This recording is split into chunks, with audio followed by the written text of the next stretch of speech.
Welcome everyone to Dr. John Bedker's Leadership Podcast, the podcast focused on leadership. The episode will begin shortly. Thank you so much for tuning in. Enjoy the podcast.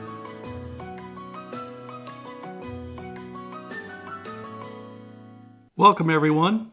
Thank you so much for tuning in to the Dr. John Bedker Leadership Podcast. I'm your host, John Bedker. Well, today we're going to talk about a very, very important topic. What I am now calling the elephant in the room. This is a podcast about leadership. And to avoid the presidential race is to avoid the elephant in the room. Well, today we're going to address that elephant. Let me say that I have waited purposefully and intentionally to do this podcast.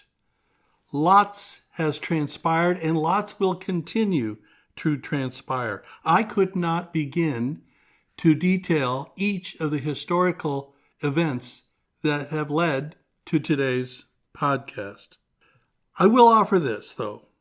There is something to be said to take your time when a very large decision is to be made. What some people might refer to as take that moment and sit on your hands. There's not always time, though, but we surely have to decide. And that is the case today with this elephant in the room. Time is not our friend. We have limited time, and so we need to work with assurance that we're doing the right thing, but do it in a timely manner. Because again, there isn't always time, and this is one of those times. Time is not on our side, and it is not on President Biden or Donald Trump's side. I think it's important to mention both candidates, not one. Both parties have men, just 3 years apart in age, 178, 181. Two older men and aging men. But is it age?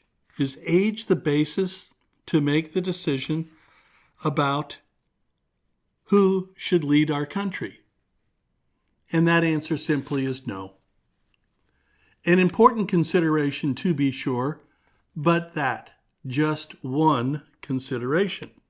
I'll talk more about that as we go along. From a leadership point of view, age should be a consideration. Not the singular point of decision, but in this case, perhaps an important point. Let's approach this from the perspective, though, of leadership. Not politics, but leadership. It's the job that this podcast really attends to, focuses on, and I think is so important in our world today. But this job of president, isn't that job ultimately about leadership? Well, that's the simple starting point. The answer, of course, is an emphatic and clear yes, and absolutely. The President of the United States of America, the Commander-in-Chief of the most powerful military in the world, a person that will be one of the pivotal leaders in our world. Yes, the job is all about leadership.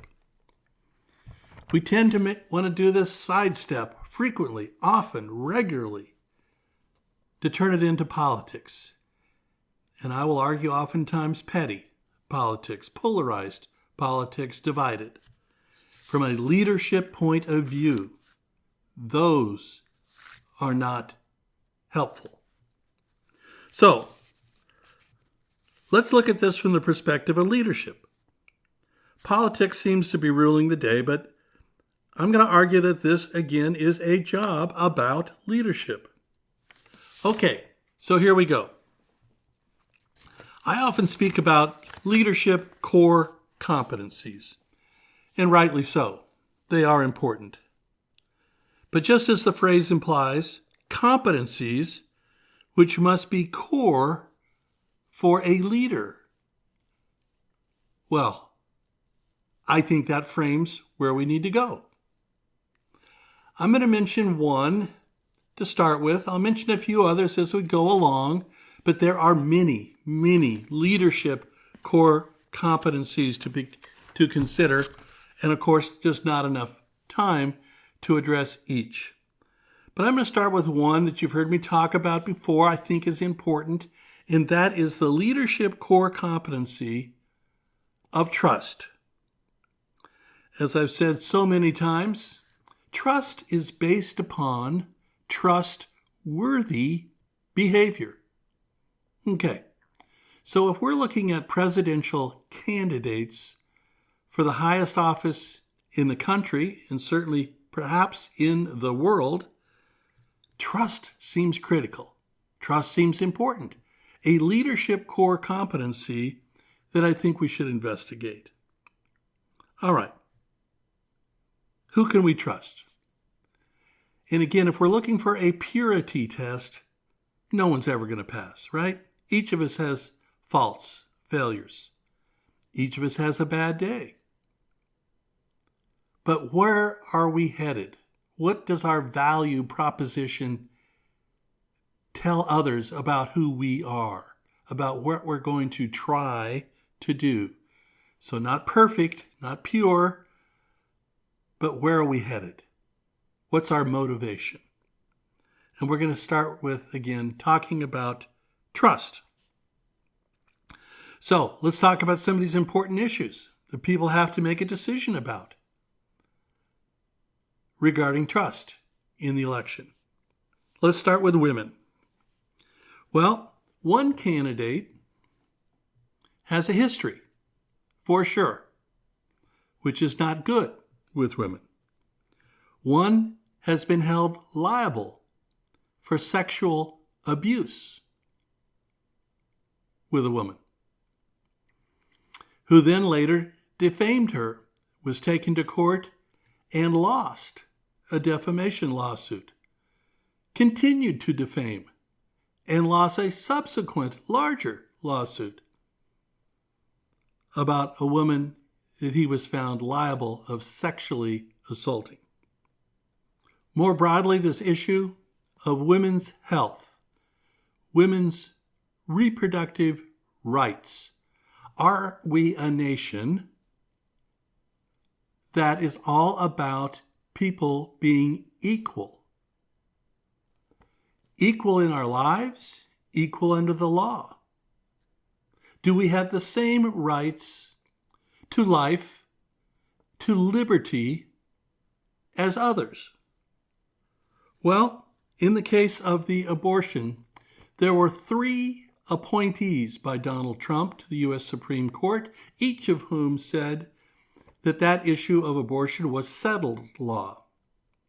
And then, of course, as soon as a case was brought before them after they got appointed, they immediately reversed their position and said no, and Roe versus Wade was overturned. So, trust is based upon trustworthy behavior. Who did this person nominate and get in to the U.S. Supreme Court, the highest court in the land? Did they say one thing and then do another? Yes, no question about it. That is a matter of record.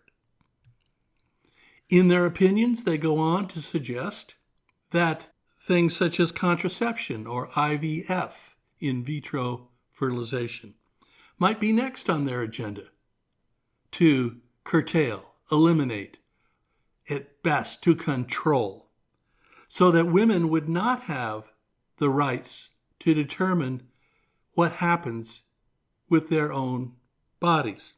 Similarly, healthcare professionals would be constrained as well for fear of losing their license, knowing that the care that they should give might not be able to be given because of politics. Well, is this a trustworthy behavior for a candidate? I mean, this is a real history. Now, the other candidate, Joe Biden, has quite an opposite point of view. The equality of women, the right to choose, the right for a healthcare professional in concert with their patient to make the best choices possible for both. So here we have a leadership trust issue. Who can you trust to provide fair and equal treatment to women, one or the other? What about the military? I've talked about this on other podcasts, but it's important. And this week, the 75th anniversary of NATO is going on in the United States. Perhaps one of the most effective military alliances ever in our world. One that has been particularly effective as a backstop, as a help, in the case of the Russia invasion of Ukraine. Well, one candidate has been quite clear about that support for NATO, for the alliance, and certainly the support for Ukraine to fight back against the aggression and the invasion by Russia.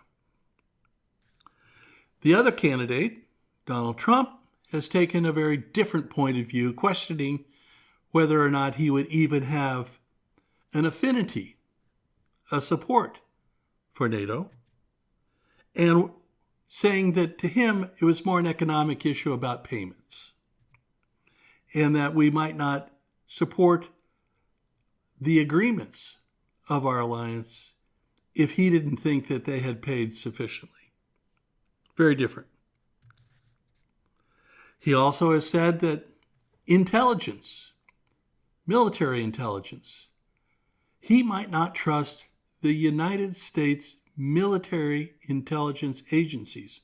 Certainly a very famous speech in Helsinki, Finland, where he said he would side with Putin rather than the U.S. intelligence services.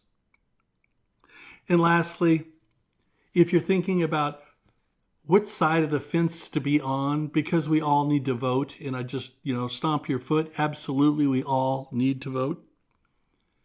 And that's the issue of benefits. When we think about military benefits, it was Donald Trump and the Republicans that have eliminated hearing, vision, and dental care for military veterans. Now, they would try to tell you that they really love our veterans and care about our veterans and support them, but in fact, they have voted to cut military benefits.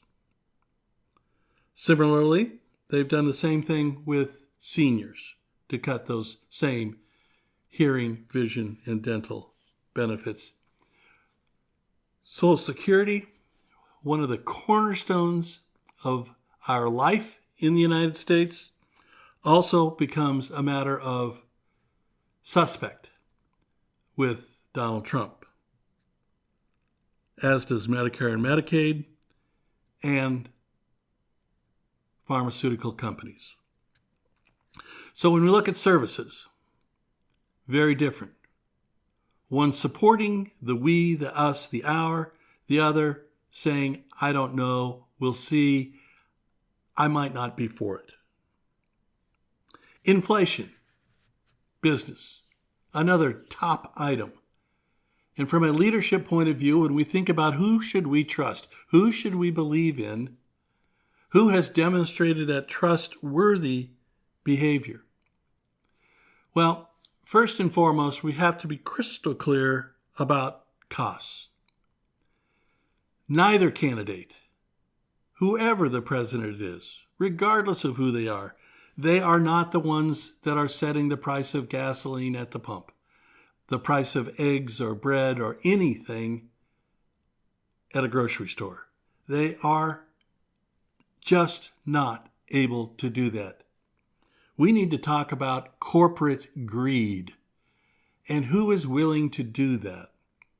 Well, one candidate is happy to give tax benefits to these highly successful and wealthy corporate people. The other says, I think that we should have a fair tax. I think that the rich should pay their fair share. Not more, but their fair share. So, Trump would like to blame Biden for the cost of gasoline, for the cost of groceries, when in fact he has little impact. He certainly can have a voice. He certainly can do what he can governmentally, but he is not the person ultimately setting that price. But yet, the right, the Republicans, would indicate that it is solely his fault. Can you trust people that make such claims? No. What about the budget? Well, the tariff program that Donald Trump has suggested by 16 different Nobel economists has said would be catastrophic to our economy, would make inflation rise dramatically. I can go on and on about these items, but the point is trust and trustworthy behavior. One person seems to be hoping, not always successfully, but hoping to do right by the American people, to do that right thing I talk about a lot.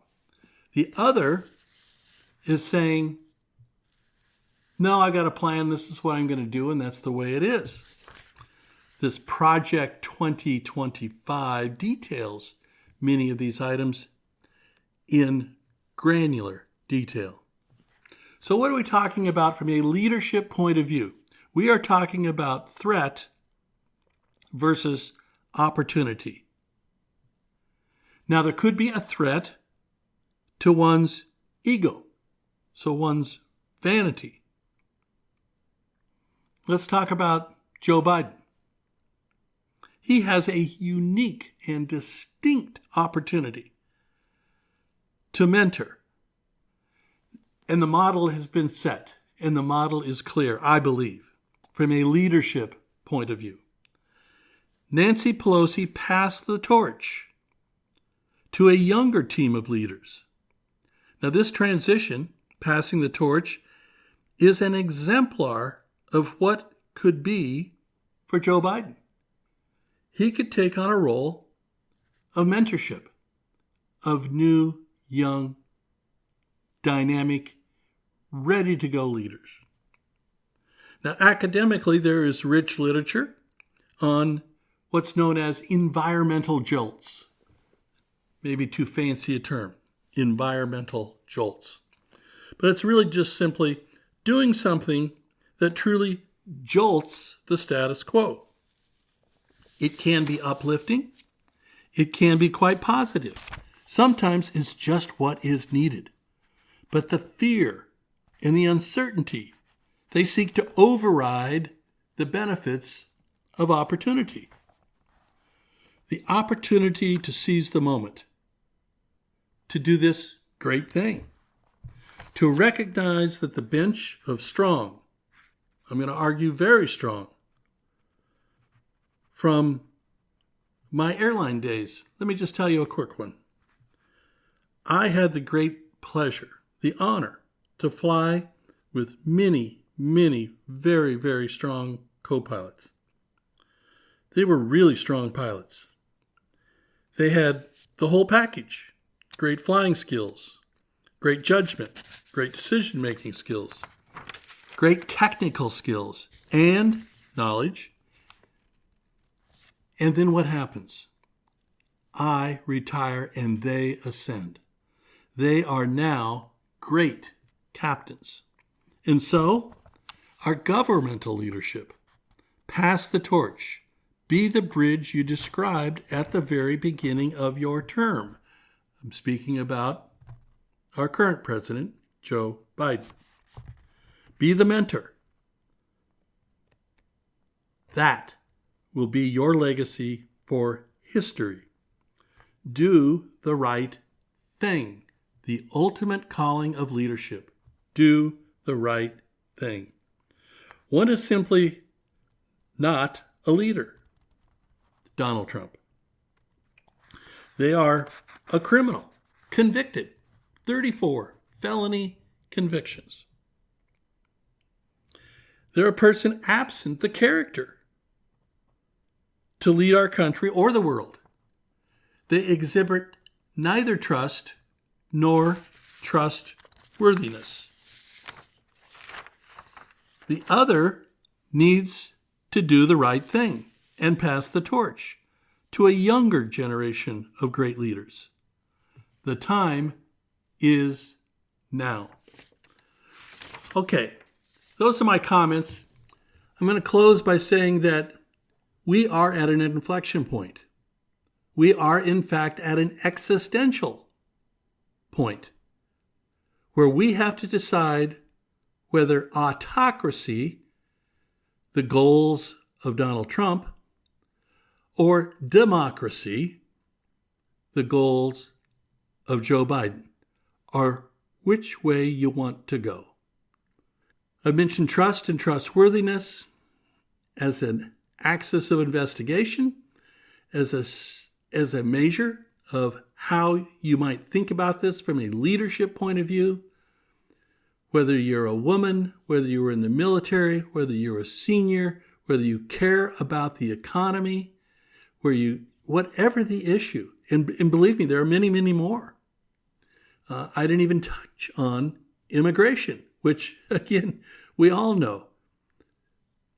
President Joe Biden brought a bill at the very beginning of his presidency, and certainly this year as well brought a bill bipartisan by some of the most conservative people, but yet the right, Donald Trump, said no, we don't want that to pass. It would cause him to look good. So he's not talking about the we, the us, doing what's right, the right thing. He's talking about himself, self-serving. This is not a leadership trait. So the elephant in the room is we're at an existential point. We have to make a decision. We are going to have to decide. Most importantly, we have to vote. Please, please do that. Vote. Don't go there and skip that top line for president and go down to the lower ones. Mark every single ballot. Do the right thing. Understand how the collective, how the we, the us, the our, equal treatment under the law. The pursuit of liberty, the pursuit of choice in a democracy, however flawed, however challenging, however difficult, we need to work at it every single day. We need to defend it every single day, and we need to do that from a perspective of leadership. Autocracy is not the answer. Autocratic leaders are not the answer. Folks, for leadership, we must not do that. All right. Thank you all very much. Hope you're doing well. Take care. We'll talk soon.